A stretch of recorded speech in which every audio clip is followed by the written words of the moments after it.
저도 준비한 게 있어요. 조용한 상견례 자리에서 갑자기 꺼내든 두툼한 봉투 하나.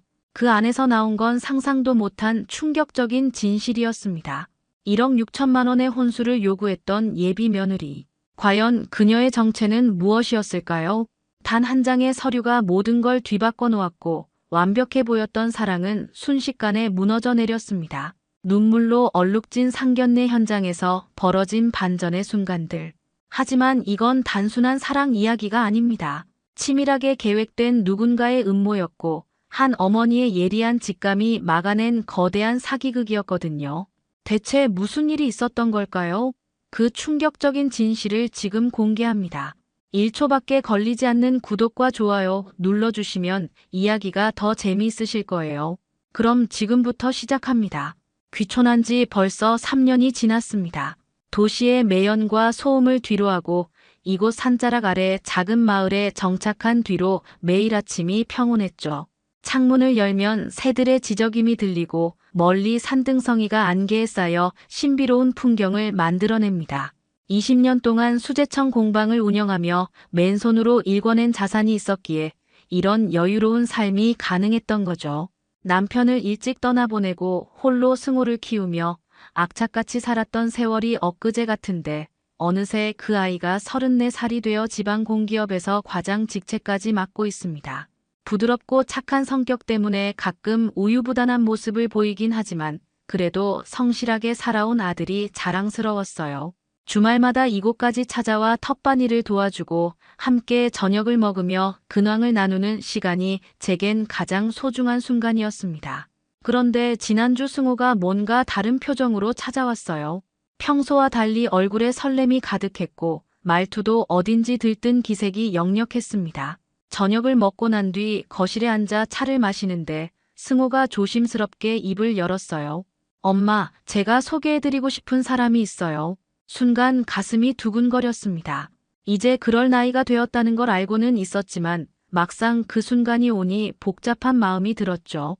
기쁨과 걱정이 뒤섞인 채로 고개를 끄덕였어요. 그래, 어떤 분인데? 정서연이라고 하는데요. 뷰티 쇼핑몰에서 마케팅 일을 하고 있어요. 정말 좋은 사람이에요, 엄마. 승호의 눈빛이 반짝거렸습니다. 연애 경험이 많지 않은 아들이 이렇게 설레는 모습을 보이는 걸 보니 정말 진심인 것 같았어요.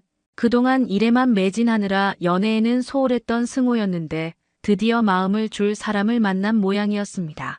언제 만나볼 수 있을까? 다음 주말에 함께 와도 될까요? 엄마께 인사드리고 싶다고 하더라고요. 그렇게 약속이 정해졌습니다. 일주일 내내 어떤 사람일까 궁금했어요. 승호가 그토록 좋아하는 사람이니 분명 괜찮은 사람이겠지만 어머니로서는 당연히 신경이 쓰일 수밖에 없었죠.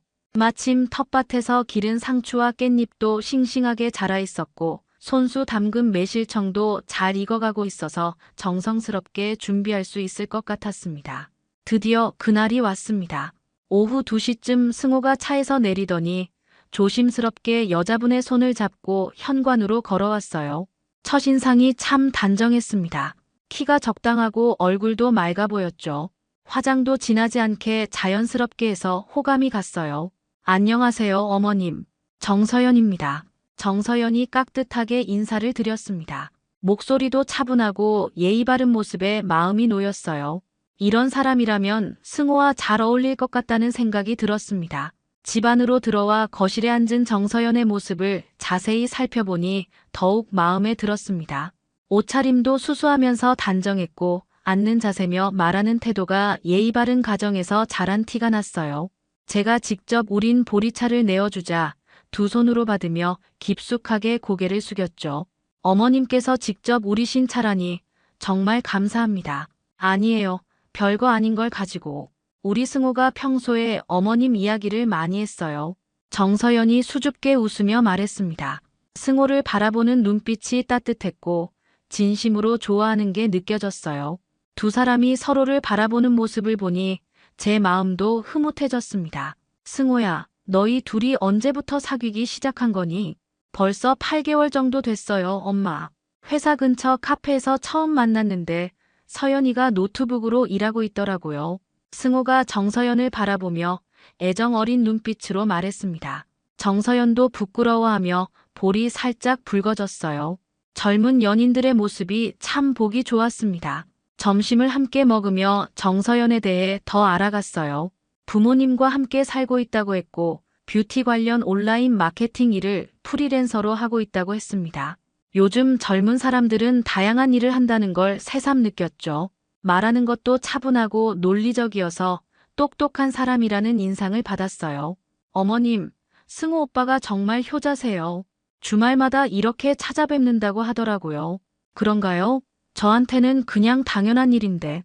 승우가 쑥스러워하며 머리를 극적였습니다.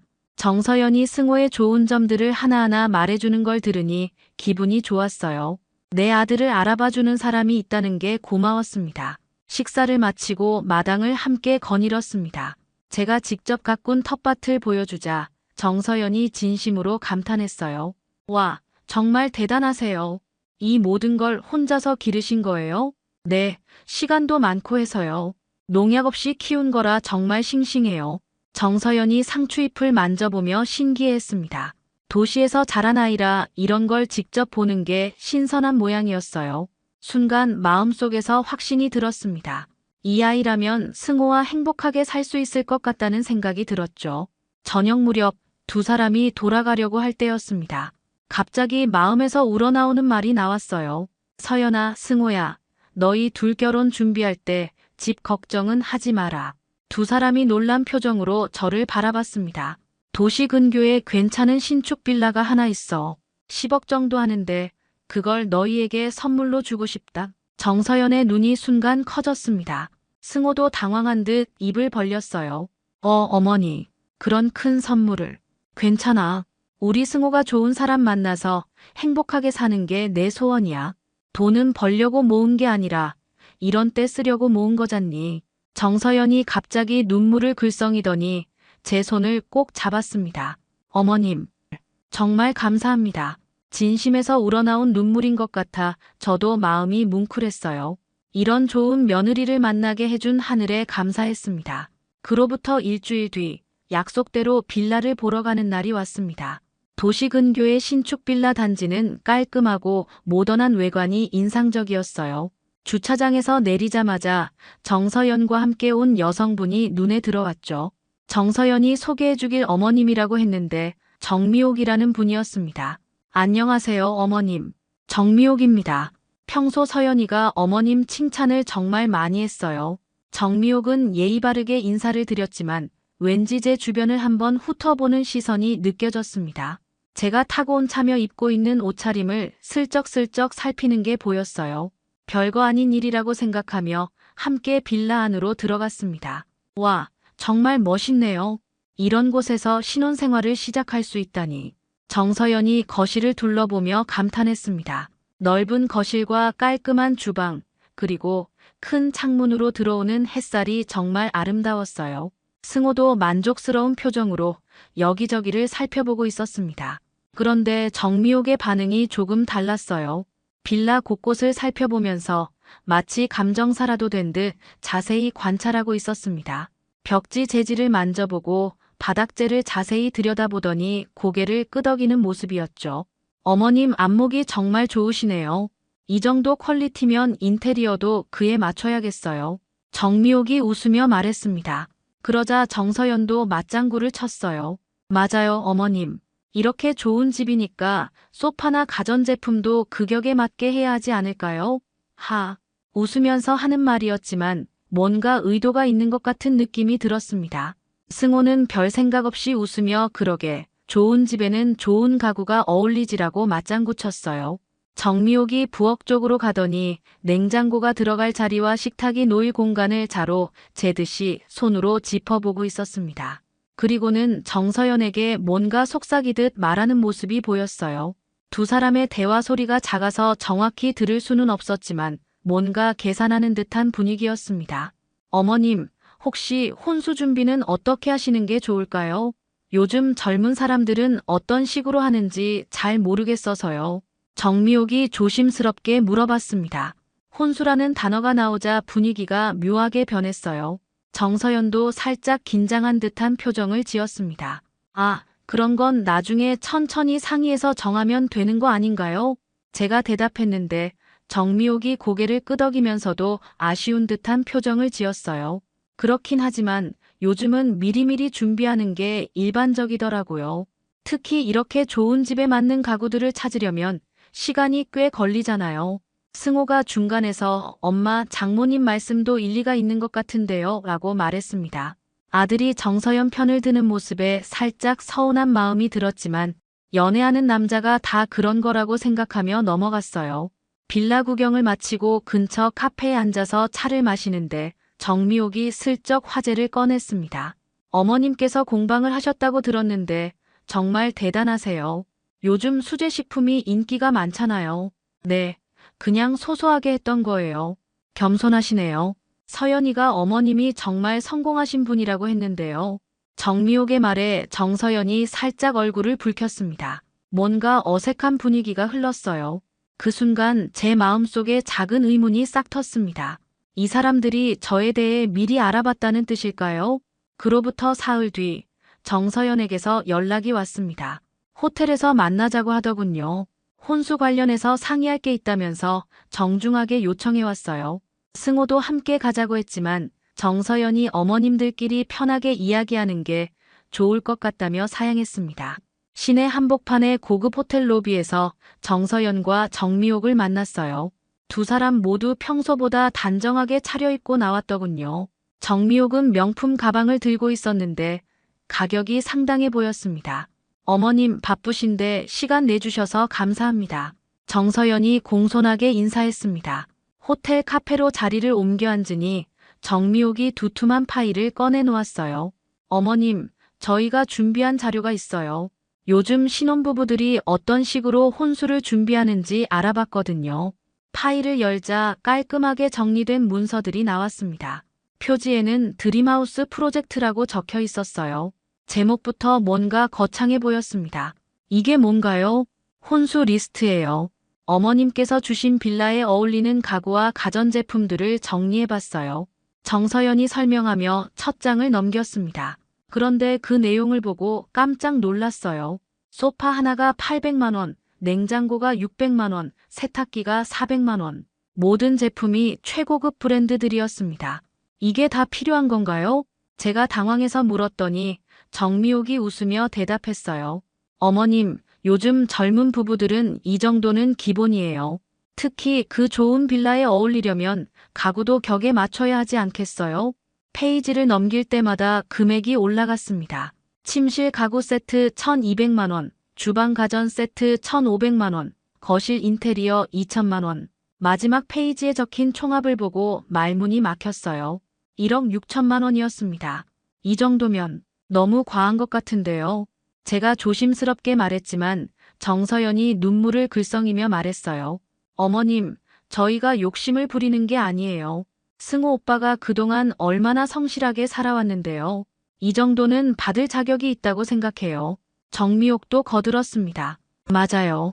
요즘은 신부 쪽에서 미리 리스트를 드리는 게 예의거든요. 서로 소통해서 준비하는 거죠. 그런데 리스트 중에 이상한 항목이 하나 있었어요. 안마의자 350만 원이라고 적혀 있는데 구매처가 정미옥의 주소지와 같은 동네였습니다.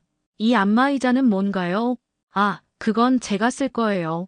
나이가 드니까 허리가 아파서요. 사부인께서 양해해 주시리라 생각했는데 정미옥이 미안한 듯 말했지만 눈빛에는 미안함보다는 당연하다는 듯한 기색이 보였어요. 순간 머리가 띵했습니다. 제 돈으로 사돈의 안마의자까지 사달라는 건가요? 어머님, 혹시 부담스러우시면 조금씩 나눠서 준비하셔도 돼요. 정서연이 배려하는 듯 말했지만 오히려 더 기분이 나빴습니다. 마치 제가 돈이 없어서 망설이는 것처럼 들렸거든요. 아니요, 그런 게 아니라 제가 말하려고 했는데 정미옥이 끼어들었어요. 어머님, 저희가 무리한 요구를 하는 건 아니에요. 다른 집들도 다 이 정도는 해주거든요. 서연이가 시집 가는 건데 초라하게 보낼 수는 없잖아요. 두 사람이 번갈아가며 설득하는 모습을 보니 뭔가 짜고 온 것 같다는 생각이 들었습니다. 특히 정미옥의 말투에서 은근한 협박 같은 뉘앙스가 느껴졌어요. 마치 이걸 안 해주면 결혼을 못 시키겠다는 듯한 분위기였습니다. 생각해보고 연락드릴게요.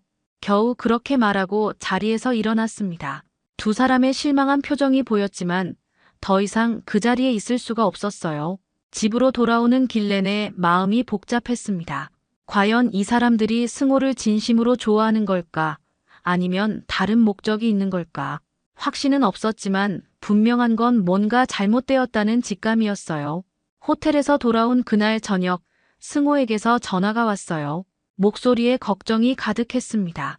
엄마, 서연이가 울고 있어요. 혹시 오늘 무슨 일이 있었나요? 가슴이 철렁했습니다. 정서연이 승호에게 뭐라고 말했을지 뻔했거든요. 아마 제가 혼수를 거부했다고 했을 겁니다. 승호야, 엄마가 직접 가서 설명할게. 아니에요, 제가 갈게요. 서연이도 함께 데리고요. 1시간 뒤 승호가 정서연과 함께 찾아왔습니다. 정서연의 눈이 빨갛게 부어 있었어요. 울었다는 흔적이 역력했죠. 거실에 앉자마자 정서연이 고개를 숙이며 말했습니다. 어머님, 제가 너무 성급했나 봐요. 죄송합니다. 목소리가 떨리고 있었어요. 진짜 미안해하는 것 같기도 하고 아니면 연기인 것 같기도 하고 판단이 서지 않았습니다.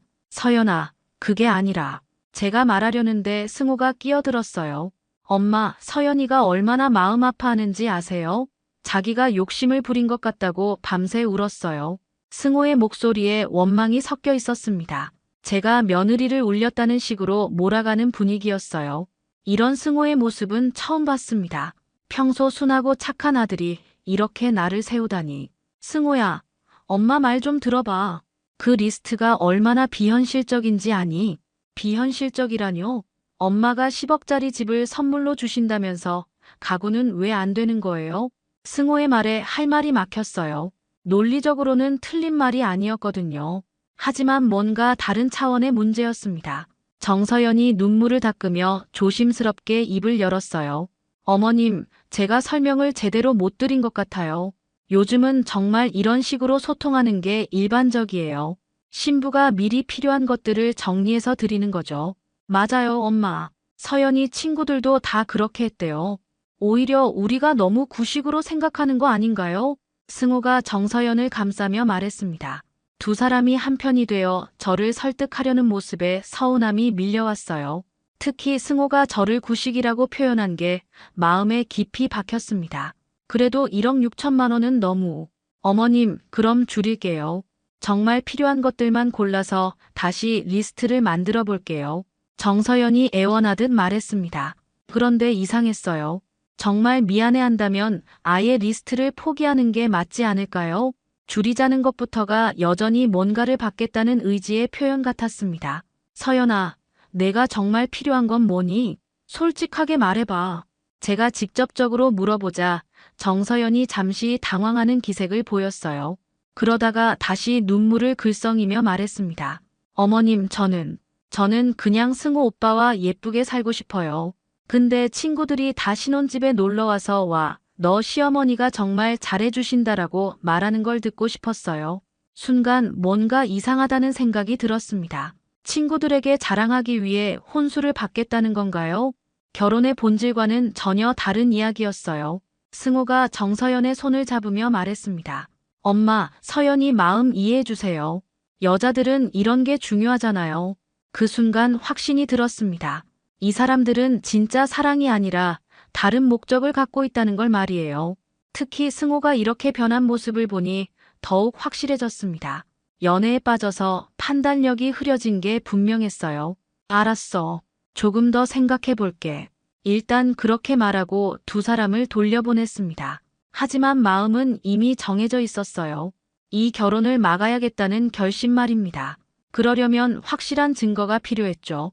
단순한 의심만으로는 승호를 설득할 수 없을 테니까요. 그날 밤 조창필에게 전화를 걸었습니다. 국세청에서 오랫동안 일하며 이런저런 조사 경험이 풍부한 사람이었어요. 은퇴 후에도 개인적으로 재산 조사나 신용 조회 같은 일을 해주고 있었습니다. 창필 씨, 부탁할 일이 있어요. 조창필은 제 오랜 지인 중에서도 가장 믿을 만한 사람이었습니다. 국세청에서 30년 넘게 세무조사관으로 일하며 온갖 사기와 허위 신고를 봐온 베테랑이었죠. 은퇴 후에는 개인 컨설팅 업체를 차려서 재산 조사나 신용 조회 같은 일을 하고 있었어요. 정혜 씨, 무슨 일인가요? 목소리가 심상치 않네요. 조창필의 차분한 목소리가 전화기 너머로 들려왔습니다. 저는 정서연과 정미옥에 대해 알고 있는 모든 정보를 전해줬어요. 이름, 나이, 직업, 그리고 오늘 있었던 혼수 요구 사건까지 상세하게 설명했습니다. 뷰티 쇼핑몰 마케팅이라. 요즘 그런 일 하는 사람들 중에 허풍쟁이가 꽤 많아요. 특히 SNS로 성공한 척하는 경우가 많거든요. 정말요? 네, 제가 몇 건 조사해 본 적이 있는데 대부분 협찬받은 제품으로 사진만 찍고 실제로는 빚더미인 경우가 허다했어요. 한번 자세히 들여다볼까요? 조창필의 말에 희망이 생겼습니다. 역시 전문가는 달랐어요. 제가 막연하게 느낀 위화감을 구체적으로 설명해 주니 확신이 들었습니다. 얼마나 걸릴까요? 일주일 정도면 충분할 것 같아요. 신용조회, 재산 현황, 과거 이력까지 다 확인해 드릴게요. 전화를 끊고 나니 마음이 한결 가벼워졌어요. 이제 기다리기만 하면 됐습니다. 그동안 승호가 몇 번 연락해서 혼수건을 재촉했지만 계속 미뤘어요. 생각할 시간이 필요하다고 했죠. 정서연도 매일같이 문자를 보내왔습니다. 처음에는 미안하다는 내용이었다가 점점 간절해지더니 나중에는 거의 애원하는 수준이었어요. 그런 모습을 보니 더욱 의심이 굳어졌습니다. 정말 사랑해서 결혼하는 사람이 이렇게까지 집착할 이유가 없잖아요. 사흘째 되는 날, 정서연이 혼자 찾아왔습니다. 평소와 달리 화장을 진하게 하고 비싼 옷을 입고 나타났어요. 손에는 명품 가방을 들고 있었는데 며칠 전 호텔에서 본 것과는 또 다른 브랜드였습니다. 어머님, 안녕하세요. 갑자기 찾아와서 죄송해요. 괜찮아요. 들어와서 차나 한잔 해요. 거실에 앉은 정서연을 자세히 보니 뭔가 다른 느낌이었어요. 처음 만났을 때의 수수하고 단정한 모습은 온데간데 없고 마치 연예인이라도 된 듯 화려하게 꾸며놓았더군요. 어머님, 혼수건 어떻게 생각해 보셨어요? 직진으로 묻더군요. 돌려서 이야기하던 예전과는 달랐어요. 급한 티가 역력했습니다. 아직 생각 중이에요. 어머님, 솔직히 말씀드릴게요. 저희 상황이 좀 급해요. 갑자기 솔직해지니 오히려 당황스러웠어요. 무슨 말이에요? 사실 제가 지금 하고 있는 일이 불안정해요. 프리랜서다 보니까 수입이 일정하지 않거든요. 그래서 빨리 안정된 생활을 하고 싶어요. 정서연의 고백을 듣고 있으니 점점 화가 났어요. 결국 돈 때문에 승호와 결혼하겠다는 소리였거든요. 그럼 승호를 사랑하는 게 아니라 안정을 원하는 거네요. 그런 게 아니에요. 승호 오빠도 좋아하고 안정도 원하는 거죠. 둘 다 중요한 거 아닌가요? 정서연이 목소리를 높였습니다. 본색이 드러나기 시작했어요. 그때 휴대전화가 울렸습니다. 조창필에게서 온 전화였어요. 정혜 씨, 조사 결과가 나왔어요. 지금 만날 수 있나요? 네, 지금 바로 갈게요. 전화를 끊고 정서연에게 말했습니다. 서연 씨, 급한 일이 생겨서 나가봐야 해요. 다음에 다시 이야기하죠. 정서연이 아쉬워하며 돌아갔지만 저는 조급한 마음에 바로 차를 몰고 조창필의 사무실로 향했어요. 드디어 진실을 알게 될 순간이 왔습니다. 조창필의 사무실에 도착하자마자 그의 심각한 표정을 보고 심상치 않다는 걸 직감했습니다. 책상 위에는 두툼한 서류 뭉치가 놓여 있었어요. 조창필이 의자를 권하며 입을 열었습니다. 정혜 씨, 앉으세요. 할 말이 많아요. 첫 번째 서류를 펼치자 정서연의 신용등급표가 나왔어요. 등급이 최하위였습니다. 대출 잔액만 3천만 원이 넘었고 연체 기록도 여러 차례 있었죠. 이 여자 완전히 빚더미에 앉아 있어요. 신용카드 현금 서비스, 캐피털 대출, 심지어 불법 사채까지 손을 댔더군요. 정말요? 네, 그런데 더 가관인 건 어머니 정미옥이에요. 두 번째 서류를 보여주는데 정미옥의 과거 사업 이력이 적혀 있었어요. 명품 병행 수입 사업을 했다가 3년 전에 완전히 망해서 개인회생까지 신청한 상태였습니다. 사업 망하고 나서 지금까지 무직이에요. 그런데 신기한 건 계속 명품을 사고 있다는 거죠. 아마 딸 카드로 긁고 있는 것 같아요. 그럼 정서연이 어머니 명품비까지 대고 있다는 말인가요? 그렇죠. 모녀가 합심해서 빚을 늘려가고 있는 상황이에요. 그런데 정서연의 수입원을 보세요. 세 번째 서류에는 정서연의 소득 내역이 적혀 있었어요. 뷰티 쇼핑몰 마케팅이라고 했지만 실제로는 협찬 제품을 받아서 SNS에 올리는 일이 전부였습니다. 정기적인 수입은 거의 없고 가끔 받는 광고비가 월 50만 원 정도였어요. 이 정도 수입으로 어떻게 3천만 원 빚을 갚겠어요? 조창필이 한숨을 쉬며 말했습니다. 그런데 더 충격적인 건 다음 자료였어요. 그리고 이 여자, 과거에 결혼 사기를 친 전력이 있어요. 뭐라고요? 2년 전에 다른 남자와 약혼했다가 혼수를 받고 나서 일방적으로 파혼한 적이 있어요. 그때 받은 게 5천만 원 상당이었는데 소송까지 갔지만 돈은 돌려주지 않았더군요. 머리가 띵했습니다. 정서연이 전문적으로 이런 일을 해온 사기꾼이었다는 뜻이었어요. 더 있어요. 승호 씨 직장 동료와 연애했던 것도 사실이에요. 김태윤이라는 사람인데 작년까지 사귀었어요. 승호 동료요? 네. 기획부 대리로 있는 사람이에요. 그 사람과 헤어지고 나서 바로 승호 씨에게 접근한 거죠. 아마 직장 내부 정보를 미리 알고 있었을 겁니다. 점점 끔찍한 진실이 드러났습니다. 정서연은 처음부터 계획을 세우고 승호에게 접근한 거였어요. 순수한 연애가 아니라 치밀한 사기였던 겁니다. 그런데 정말 놀라운 건 이거예요. 조창필이 마지막 서류를 보여줬는데 정미옥의 최근 행적이 적혀 있었어요. 제가 공방을 운영하던 지역으로 이사한 시기가 정서연과 승호가 만나기 한 달 전이었습니다. 이 사람들 미리 조사하고 접근한 거예요. 정혜 씨 재산 상황까지 알아보고 나서 계획적으로 움직인 거죠. 모든 퍼즐이 맞춰졌습니다. 우연한 만남이 아니라 철저히 계획된 사기였던 거예요. 정서연의 순수한 모습도 정미옥의 예의 바른 태도도 모두 연기였습니다. 증거는 확실한가요? 네, 모든 서류가 공식 기관에서 발급받은 거예요. 법정에서도 통할 만한 자료들입니다. 조창필이 서류들을 다시 정리하며 말했습니다. 정혜 씨, 이 사람들과는 빨리 정리하는 게 좋겠어요. 시간이 지날수록 더 큰 피해를 볼 수 있어요. 사무실을 나오는 길에 마음이 복잡했습니다. 한편으로는 진실을 알게 되어 다행이었지만 다른 한편으로는 승호가 받을 충격이 걱정됐어요. 하지만 이제 더 이상 미룰 수 없었습니다. 확실한 증거가 있으니 승호도 현실을 받아들일 수밖에 없을 거예요. 집에 돌아와서 정서연에게 문자를 보냈습니다. 내일 정미옥과 함께 상견례를 하자고 했어요. 이제 모든 걸 끝낼 때가 왔습니다. 상견례 날이 왔습니다. 시내 한정식 집에서 만나기로 했어요. 정서연과 정미옥이 먼저 와서 기다리고 있었는데 두 사람 모두 평소보다 더 화려하게 차려입고 나왔더군요.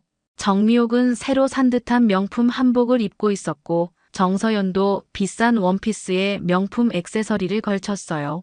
어머님, 안녕하세요. 오늘 이렇게 공식적으로 만나게 되어 기쁩니다. 정미옥이 공손하게 인사드렸습니다.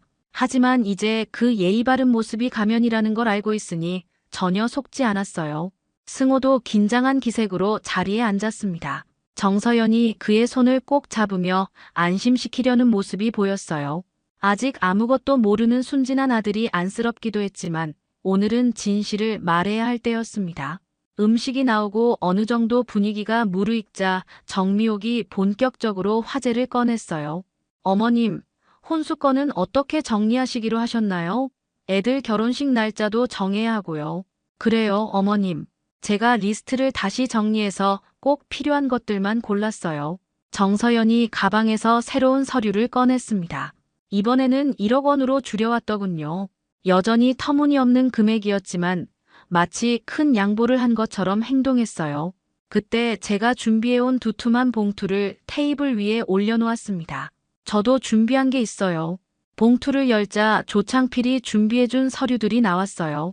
정서연의 신용등급표부터 시작해서 정미옥의 파산 기록, 과거 결혼 사기 전력까지 모든 증거가 들어 있었습니다. 이게 뭐예요? 정미옥이 당황한 목소리로 물었어요. 하지만 서류를 보는 순간 얼굴이 하얗게 변했습니다. 정서연 씨의 현재 빚이 3,200만 원이에요.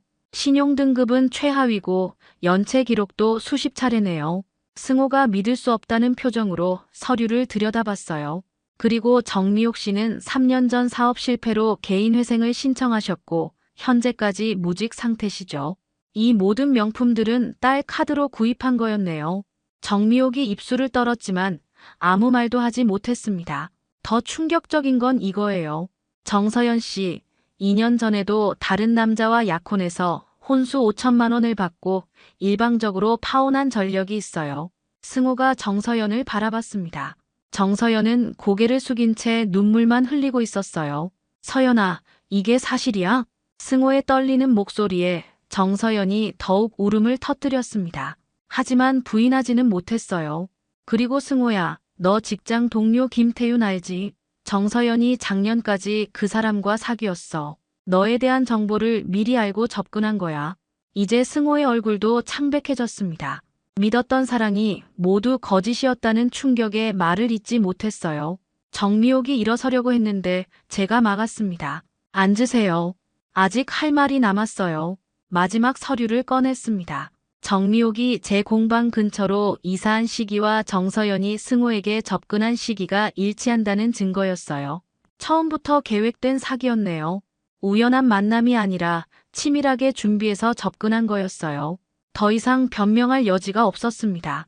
정서연과 정미옥은 조용히 자리에서 일어났어요. 나가면서 정서연이 한번 뒤돌아봤지만 승호는 고개도 들지 않았습니다. 그 이후로 정서연 모녀에게서는 연락이 오지 않았어요. 사기 혐의로 고발당할까봐 겁이 났나 봅니다. 승호는 며칠 동안 충격에서 헤어나오지 못했어요. 하지만 결국 제게 와서 눈물로 사과했습니다. 엄마, 죄송해요. 제가 너무 어리석었어요. 괜찮아, 승호야. 사람 마음이 그런 거지 뭐. 1년이 지난 지금 승호는 직장에서 만난 따뜻하고 성실한 여성과 교제하고 있어요. 이번엔 정말 진실된 마음으로 사랑하는 게 보입니다. 그분을 처음 만났을 때 느꼈던 편안함이 진짜였다는 걸 이제 알았어요. 엄마, 이번엔 정말 괜찮은 사람이에요.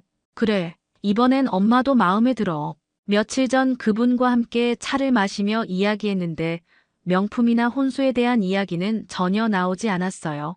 대신 서로의 꿈과 가치관에 대해 진솔하게 나누더군요. 행복은 명품이 아니라 마음을 나눌 수 있는 사람에게서 시작되는 거야.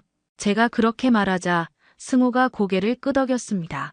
이제야 진짜 사랑이 무엇인지 알게 된 모양이에요. 오늘 이야기 어떠셨나요? 구독과 좋아요는 이미 하셨을 테니 시청자님의 의견을 댓글로 달아주세요. 항상 건강하시고 행복하세요.